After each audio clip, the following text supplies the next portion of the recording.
The New American Standard Bible reading today, January the 12th, is Genesis chapter 29, 30, and Matthew chapter 10, verses 1 through 23.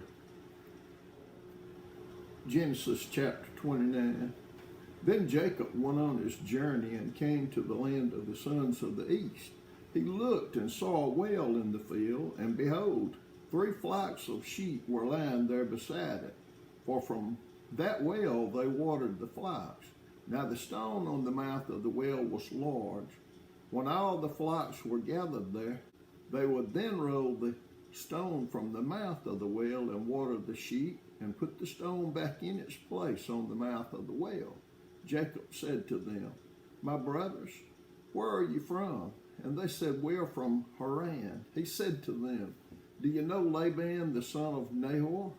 And they said, "We know him." And he said to them, "It is well with him?" And they said, "It is well. And here is Rachel, his daughter, coming with the sheep." He said, "Behold, it is still high day. It is not time for the livestock to be gathered. Water the sheep and go pasture them." But they said, "We cannot until all the flocks are gathered." And they rolled the stone from the mouth of the well. Then we water the sheep.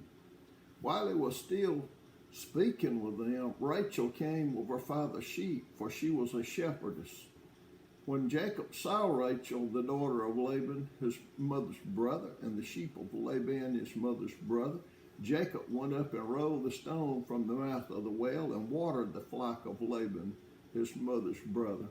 Then Jacob kissed Rachel and lifted his voice and wept. Jacob told Rachel that he was a relative of her father and that he was Rebekah's son, and she ran and told her father. So when Laban heard the news of Jacob, his sister's son, he ran to meet him and embraced him and kissed him and brought him to his house. Then he related to Laban all these things. Laban said to him, "Surely you are my bone and my flesh." And he stayed with him a month. Then Laban said to Jacob, "Because you are my relative, should you therefore serve me for nothing? Tell me, what shall your wages be?" Now Laban had 2 daughters. The name of the older was Leah, and the name of the younger was Rachel. And Leah's eyes were weak, but Rachel was beautiful of form and face. Now Jacob loved Rachel, so he said, "I will serve you 7 years for your younger daughter Rachel." Laban said, "It is better that I give her to you than to give her to another man. Stay with me." So Jacob served 7 years for Rachel, and they seemed to him but a few days because of his love for her. Then Jacob said to Laban, "Give me my wife, for my time is completed, that I may go in to her." Laban gathered all the men of the place and made a feast. Now in the evening he took his daughter Leah and brought her to him, and Jacob went in to her. Laban also gave his maid Zilpah to his daughter Leah as a maid. So it came about in the morning that, behold, it was Leah, and he said to Laban, "What is this you have done to me? Was it not for Rachel that I served with you? Why then have you deceived me?" But Laban said, "It is not the practice in our place to marry off the younger before the firstborn. Complete the week of this one, and we will give you the other also for the service which you shall serve me for another 7 years." Jacob did so and completed her week, and he gave him his daughter Rachel as his wife. Laban also gave his maid Bilhah to his daughter Rachel as her maid. So Jacob went in to Rachel also, and indeed he loved Rachel more than Leah, and he served to Laban for another 7 years. Now the Lord saw that Leah was unloved, and he opened her womb, but Rachel was barren. Leah conceived and bore a son and named him Reuben, for she said, "Because the Lord has seen my affliction, surely now my husband will love me." Then she conceived again and bore a son and said, "Because the Lord has heard that I am unloved, he has therefore given me this son also." So she named him Simeon. She conceived again and bore a son and said, now this time my husband will become attached to me, because I have borne him 3 sons. Therefore he was named Levi. And she conceived again and bore a son and said, this time I will praise the Lord. Therefore she named him Judah. Then she stopped bearing. Genesis chapter 30. Now when Rachel saw that she bore Jacob no children, she became jealous of her sister, and she said to Jacob, give me children, or else I die. Then Jacob's anger burned against Rachel, and he said, am I in the place of God, who has withheld from you the fruit of the womb? She said, here's my maid Bilhah. Go in to her, that she may bear on my knees, that through her I too may have children. So she gave him her maid Bilhah as a wife, and Jacob went in to her. Bilhah conceived and bore Jacob a son. Then Rachel said, God has vindicated me, and has indeed heard my voice, and has given me a son. Therefore she named him Dan. Rachel's maid Bilhah conceived again and bore Jacob a second son. So Rachel said, with mighty wrestlings I have wrestled with my sister, and I have indeed prevailed. And she named him Naphtali. When Leah saw that she had stopped bearing, she took her maid Zilpah and gave her to Jacob as a wife. Leah's maid Zilpah bore Jacob a son. Then Leah said, how fortunate. So she named him Gad. Leah's maid Zilpah bore Jacob a second son. Then Leah said, happy am I, for women will call me happy. So she named him Asher. Now in the days of wheat harvest, Reuben went and found mandrakes in the field and brought them to his mother Leah. When Rachel said to Leah, please give me some of your son's mandrakes, but she said to her, is it a small matter for you to take my husband? And would you take my son's mandrakes also? So Rachel said, therefore he may lie with you tonight in return for your son's mandrakes.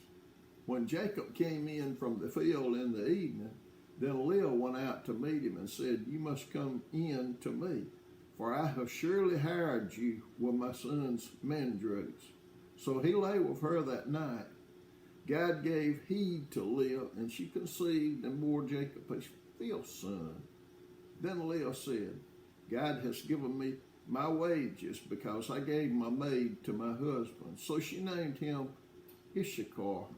Leah conceived again and bore a sixth son to Jacob. Then Leah said, God has endowed me with a good gift. Now my husband will dwell with me, because I have borne him 6 sons. So she named him Zebulun. Afterward she bore a daughter and called her Dinah. Then God remembered Rachel, and God gave heed to her and opened her womb. And she conceived and bore a son and said, God has taken away my reproach. She named him Joseph, saying, may the Lord give me another son. Now it came about, when Rachel had borne Joseph, that Jacob said to Laban, send me away, that I may go to my own place and to my own country. Give me my wives and my children, for whom I have served you, and let me depart. For you yourself know my service, which I have rendered you. But Laban said to him, if now it pleases you, stay with me. I have divined that the Lord has blessed me on your account. He continued, name me your wages, and I will give it. But he said to him, you yourself know how I have served you, and how your cattle have fared with me. For you had little before I came, and it has increased to a multitude, and the Lord has blessed you wherever I turn. But now when shall I provide for my own household also? So he said, what shall I give you? And Jacob said, you shall not give me anything. If you will do this one thing for me, I will again pasture and keep your flock. Let me pass through your entire flock today, removing from there every speckled and spotted sheep and every black one among the lambs, and the spotted and speckled among the goats, and such shall be my wages. So my honesty will answer for me later, when you come concerning my wages. Every one that is not speckled and spotted among the goats and black among the lambs, if found with me, will be considered stolen. Laban said, Good, let it be according to your word. So he removed on that date the striped and spotted male goats and all the speckled and spotted female goats, every one with white in it, and all the black ones among the sheep, and gave them into the care of his sons. And he put a distance of 3 days' journey between himself and Jacob. And Jacob fed the rest of Laban's flocks. Then Jacob took fresh rods of poplar and almond and plane trees, and peeled white stripes in them, exposing the white which was in the rods. He set the rods which he had peeled in front of the flocks in the gutters, even in the watering troughs where the flocks came to drink, and they mated when they came to drink. So the flocks mated by the rods, and the flocks brought forth striped, speckled, and spotted.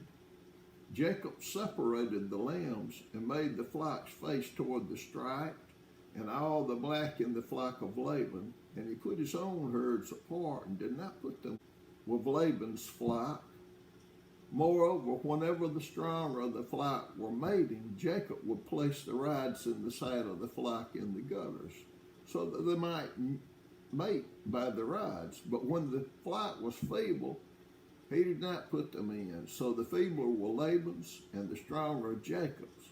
So the man became exceedingly prosperous, and had large flocks and female and male servants, and camels and donkeys.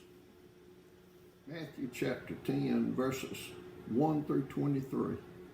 Jesus summoned his 12 disciples and gave them authority over unclean spirits to cast them out and to heal every kind of disease and every kind of sickness. Now the names of the 12 apostles are these: the first, Simon, who is called Peter, and Andrew his brother, and James the son of Zebedee, and John his brother, Philip and Bartholomew, Thomas and Matthew the tax collector, James the son of Alphaeus, and Thaddeus, Simon the Zealot, and Judas Iscariot, the one who betrayed him. These 12 Jesus sent out after instructing them, Do not go in the way of the Gentiles, and do not enter any city of the Samaritans, but rather go to the lost sheep of the house of Israel. And as you go, preach, saying, The kingdom of heaven is at hand. Heal the sick, raise the dead, cleanse the lepers, cast out demons. Freely you received, freely give. Do not acquire gold or silver or copper for your money belts, or a bag for your journey, or even 2 coats, or sandals, or a staff, for the worker is worthy of his support. And whatever city or village you enter, inquire who is worthy in it, and stay at his house until you leave that city. As you enter the house, give it your greeting. If the house is worthy, give it your blessing of peace. But if it is not worthy, take back your blessing of peace.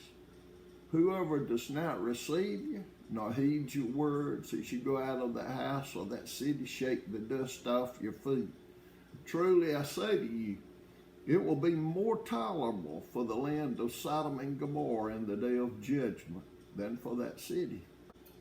Behold, I send you out as sheep in the midst of wolves. So be shrewd as serpents and innocent as doves. But beware of men, for they will hand you over to the courts and scourge you in their synagogues, and you will even be brought before governors and kings for my sake, as a testimony to them and to the Gentiles. But when they hand you over, do not worry about how or what you are to say, for it will be given you in that hour what you are to say. For it is not you who speak, but it is the Spirit of your Father who speaks in you. Brother, will betray brother to death, and a father his child, and children will rise up against parents and cause them to be put to death. You will be hated by all because of my name, but it is the one who has endured to the end who will be saved. But whenever they persecute you in one city, flee to the next. For truly I say to you, you will not finish going through the cities of Israel until the Son of Man comes.